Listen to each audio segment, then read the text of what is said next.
Sodate dacheetiin godaanneef malee sida otoo dacheen kuni godaante otoo laftuu barsigi gaatte Oromiyaa garas keeffatu garaan na sosodaate. Ayyee ani Abasaa Waqjiraan jedhama kanan dhufe raadiyoo sagalee Oromoo irraayi. Aswarana biratin siarge me makake gayo jike malaka taina chini ani milkeessa irko giddin jedhama gaafatamni ko gaafatama leenjiti leenjin kun kaneni ka warana bilisummaa Oromoo ka wobo milkeessa woboni bifa kanaan hidhatee of ijaaree jira namni gariin woboonumti kan jedhamu hin jiru jedhu. Egaa kanneen akkas jedhani haala woboon jiru kanneen dhaqanii qaamaan hin argine yoo ta'e nalatti nuti bara dheeraaf waraana keenya aynaan ciminaan ijaaraa turreerra jechuudha. Ammas immoo daran waraana keenya yeroo kamuu caala ilmaan Oromoo biyyoota adda addaa Oromiyaa keessa biyyoota holloo irraa baay'inaan nutti dhufaa jiru kan ammoo gadi fageenyaan aynaan ijaarree bobbaaf qopheessaa jirra jechuudha. Kanaaf ni jirra woboon ni jirra borullee ni jiraan. Kaayyoon waraana bilisummaa Oromoo maal? Oromiyaa walaba taate ijaaruudha. Uummata Oromoo garbummaa jala baasee Oromiyaa walaba taate tokko ijaaruudha. Yeroo adda addaa inni himamu waraanni bilisummaa Oromoo rakkina olaanaa kana adda addaa keessa darbee jiraachise kan jedhu darbee dhaga'ama biyyoonni ollaa gaan kan waraana kanaaf dawoo taa'anii jiru jedhu warri hoogganoonni adda addaa kun akkamitti jiraattan heega rakkoon agas ulfaataa jiraate? Nuti waraanni bilisummaa Oromoo egaa akkuma seenaa ijaarama ABO irraa eegalee ABO'n biyyoota adda addaa abdatee miti kan qabsoo eegale qabsoo ofirratti hirkannoo gaggeessina nuti rakkoon kamiyyuu rakkoon qabsoo keessatti nu mudatu hundi otoo hin jilbeeffatin aamleef fedhii guutuun waan dandeenyu hunda gochaa waan jiru hojjechaa nuti hangarraatti qabsoo itti fufaa jirra borullee akkasumatti qabsoo ofirratti hirkannoo gaggeessina jechuudha. Waan biyya kanan nu gargaara biyya kanarraa arganna jennee abdii itti gannee qabsoo gaggeessaa jirru miti nuti. Dagdi keenya uummata Oromoo bal'aatu jira. Daga keenya keessatti biyya keenya keessatti baala mukaasaa ta'u firii ija mukaa nyaannee qabsoo hanga shingalma shigeessutti itti fufuuf nuti murannoon gaafa qabsoo kanatti dabalamnu rakkoon akka jirtu beeknee bu'aa bayii hedduu akka qabsoon qabdu beekneetu itti seenne waan ta'eef bifa kanaan of ijaaraa jirra. Waraanatti akkamitti jabaadha? Ani egaa abbaan illee jabaadha ofiin hin jedhu ani qabsoo kana keessa egaa hanga tokko bubbuleera. Waraana kumaatamaan leenjisaa ture waraanni biyyoota adda addaa jiran sababoota adda addaatiin qabsoo kana keessa turan irri caallina beeku jabina kootoo isaanumti ibsanii wayya malee ani jabaadha ofiin hin jedhu garuu aamlee gaafan qabsoo kanatti dabalamu irraa kaasee aamleen koo rakkoo kam keessattiyyuu gadin bu'u ni dabalama. Woboon amma jabina akka kwalitii akka jabina tokkootti wanti woboodhaaf himamu maal fa'aa qaba waraanni bilisummaa Oromoo?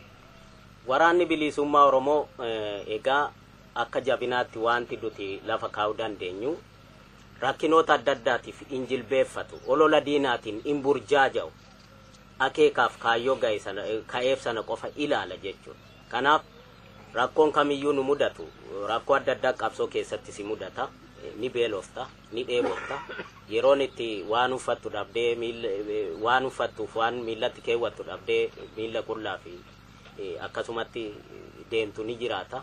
Kana hundaaf illee woboon injilbeeffatu jechuudha. Nuti wanti nutti mul'atu uummata keenya rakkoo keessa jiru kana akkamitti rakkoo keessa baafna malee rakkinni keenya nuuf omaayyuu miti jechuudha.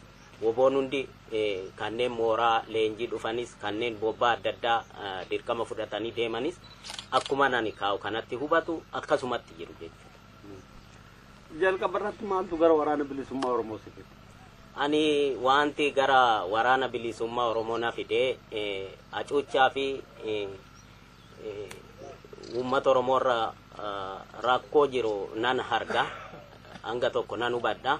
Otoon gara kanatti hin dhufiin dura biyya keessatti yeroo ABO'n chaartara keessa jiru sochii hanga tokko yeroo ABO'n chaartara ba'uuf jedhu sochii hanga tokko gaggeeffamaa ture keessa inuman ture qoodanan qaba. Haa ta'uuti immoo suniyyuu garaa nan geenye. Kanaaf kallattumaan gaafani carraa kana hargadhu gara waraanaa deemee waan dandeettii kootii fi waanan danda'u uummata Oromoof gumaachuun qaba kan jedhuun gara waraanaatti yookaan dhaaba kanatti akkan dhufuun ta'e jechuudha.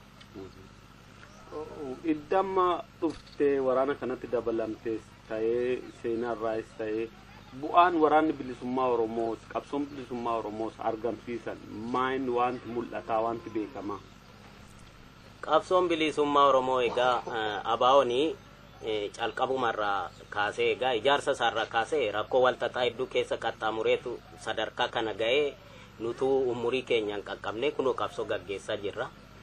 Bu'aan inni fidee biyyattii keessatti tokko afaan Oromoo amma biyyattii keessatti baratamuyyuu bu'aa ABO'n fide isa tokko jechuudha.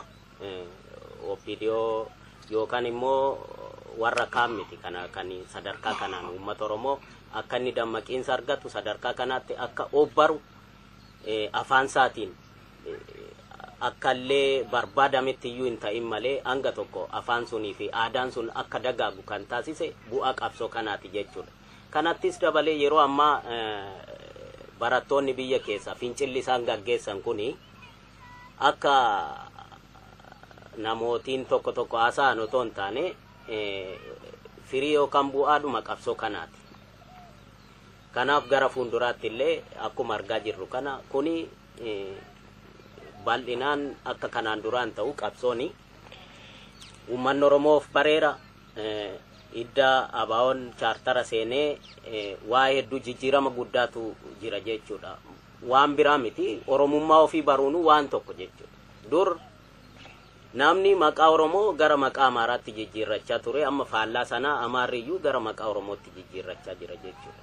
Kanaaf suutuma suuta egaa akka galii keenya geenyu akka uummanni Oromoo guyyaa gaaf tokko yeroon isaas fagoon ta'u yoo jabaannee hojjenne yeroon isaa fagoon ta'u akka uummata keenya rakkoo fi gadadoo salphina jalaa baafnu dhibbaa dhibbatti itti namana. Nuti illee yoo qaqqabuu baanne yoo arguu baanne dhaloonni ittaanu kun akka argu abdiin qaba jechuudha.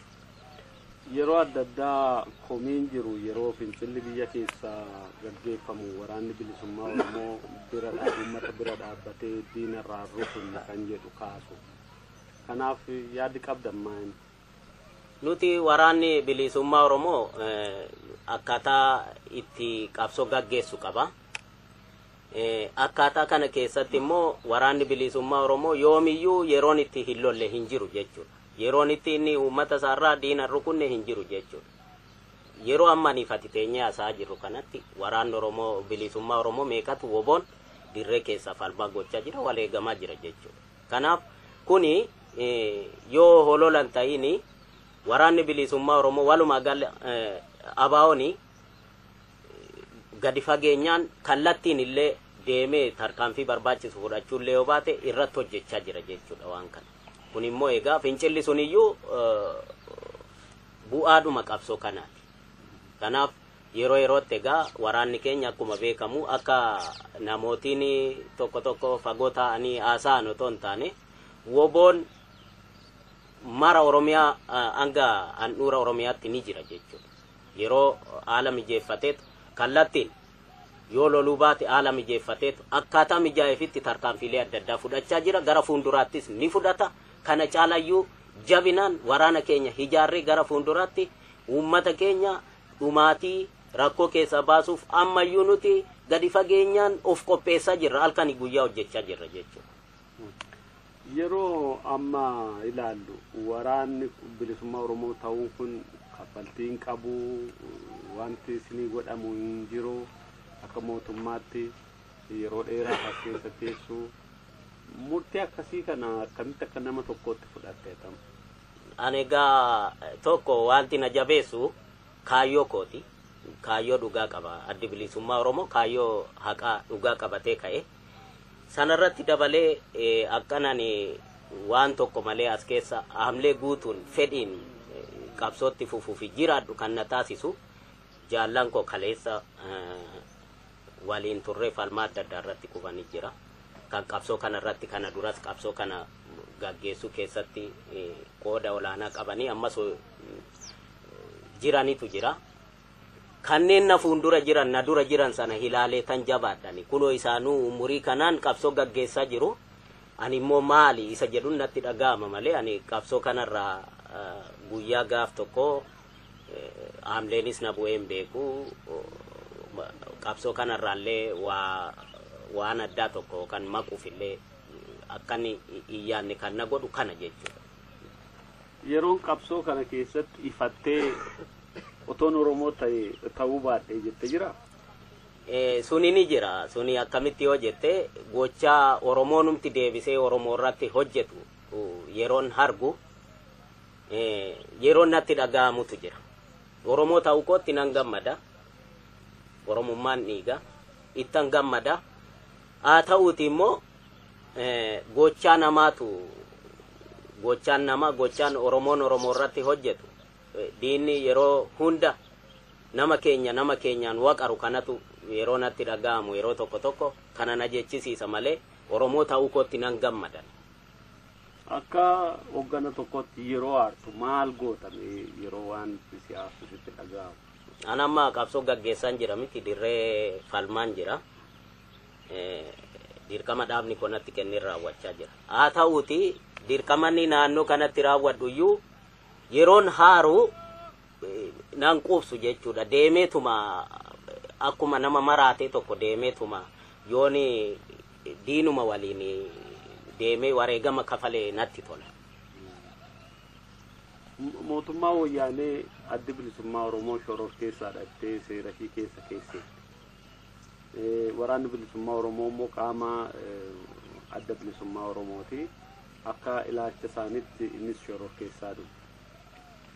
Kana jechuun silleen ilaalla. Deebiin kee maali? Nuti haqa keenya sarbamne biyya keenyaaf lollaa, biyya keenyaaf daga keenyaaf uummata keenyaaf qabsoo goona. Nuti kan gaggeessaa jirru qabsoo cunqurfamnoonni kamiyyuu gaggeessan malee nuti shoror keessaa miti. Akka shoror keessaan taane immoo wanti mirkaneessan hedduu jira. Addi bilisummaa Oromoo biyyoota adda addaa keessatti waajjiroota banatee hojjetaa jira. Yeroo ammaa immoo addunyaa kana keessatti shoror keessaan waajjira banachuu mitiiti barbaadameetu rukutamaa jira jechuudha. Kanaaf namni kaayyoo isaatiif haqa uummata isaatiif lolu shoror keessaa miti. Mirgan nu sarbame mirga dhabne biyya keenyarra jiraachuu dadhabne dirqamne qawwee kaafne malee jaalannee miti jechuudha. Kanaaf addi bilisummaa Oromoos ta'e anis shoror keessaa miti. Mirga kootiif mirga saba kootiif nama falmatudha. Galiin qabsoo bilisummaa Oromoo maali?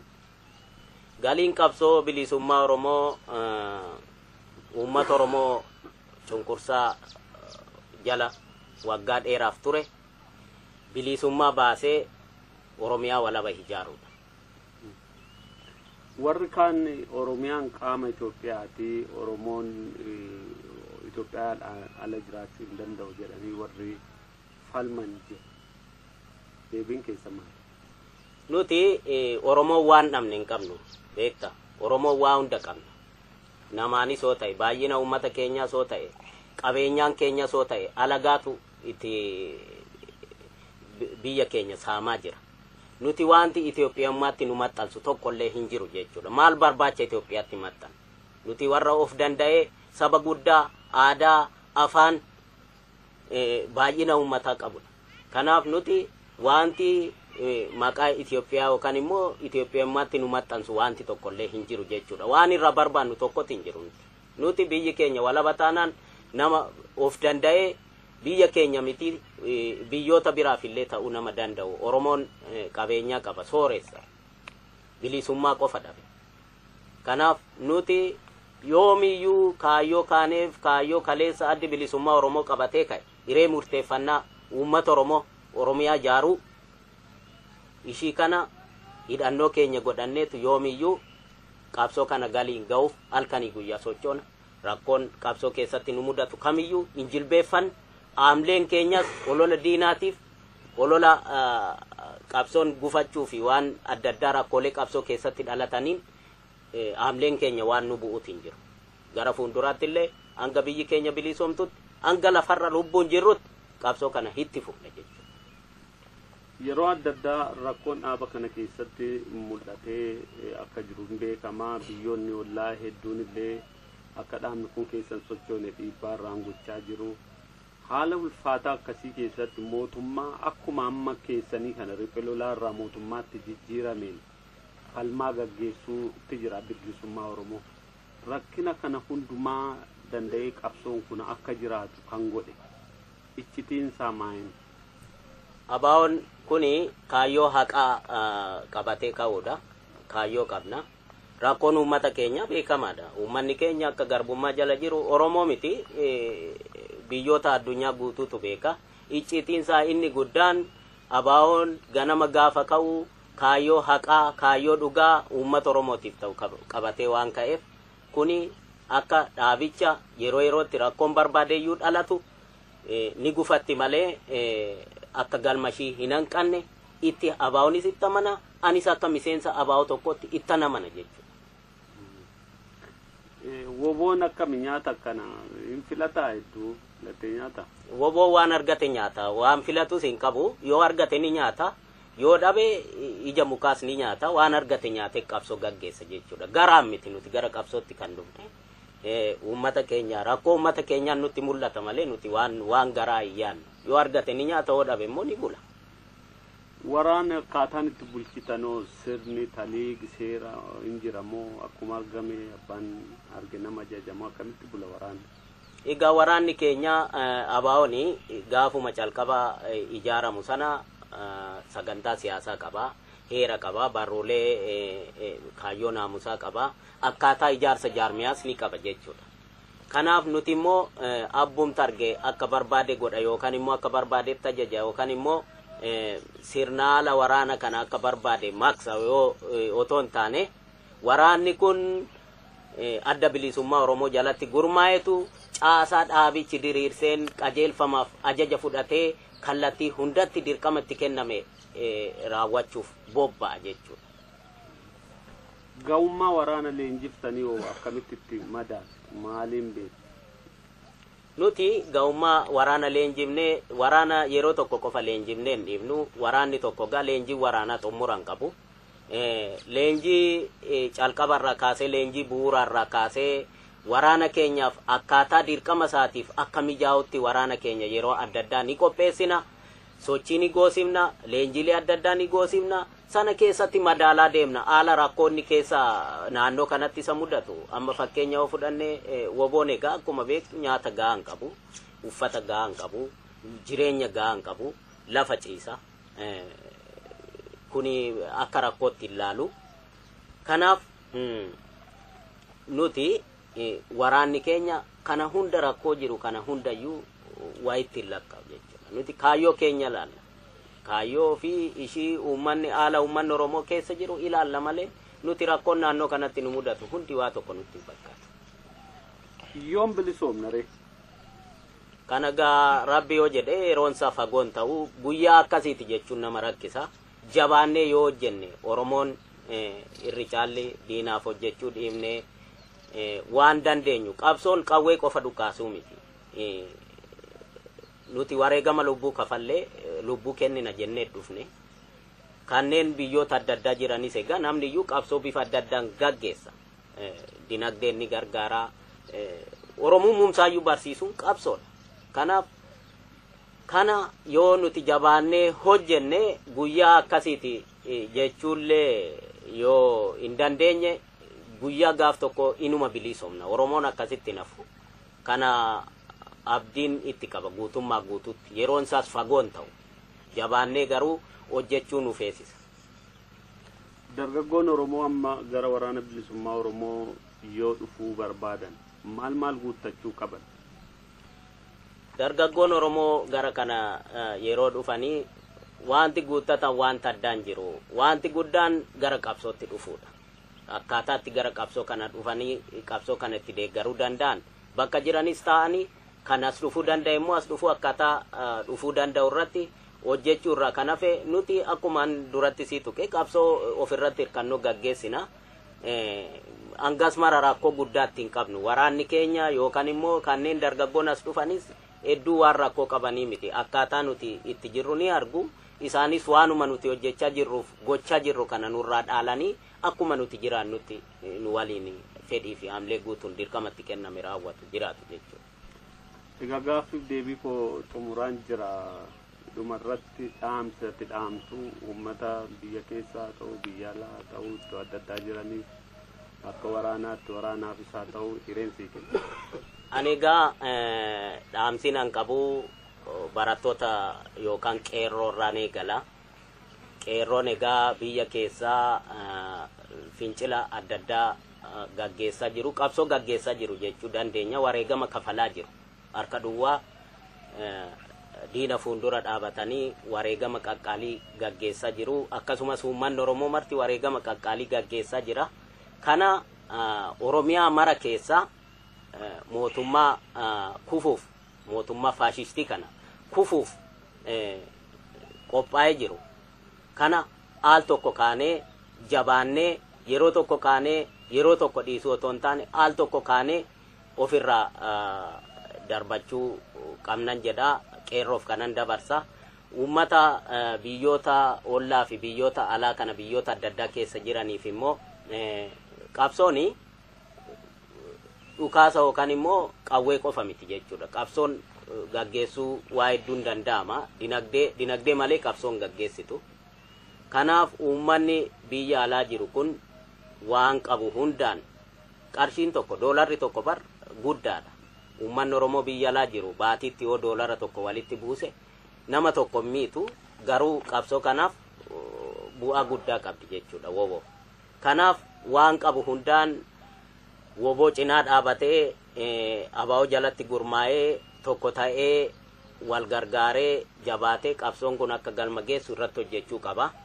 Kan biraa Oromoota sababoota adda addaatiin mufii adda addaatiin qabsoo kana keessa baanitu jira. Isaan kun gara qabsootti deebi'anii waan humni isaanii danda'uun akka qabsoo kana godhanin waamicha godhaa fi gama biroon immoo kanneen olola adda addaa oofan biyyoota alaa keessaa dantaa ofii guuttachuun haa ta'u bifa adda addaatiin dantaa ofii guuttachuu hanqachuu irraa kan ka'e dhaaba kanarratti olola oofanii akka Oromoo tokkotti nun ijaaru nu diiga malee uummanni Oromoo biyya keessaa dhumaa jira.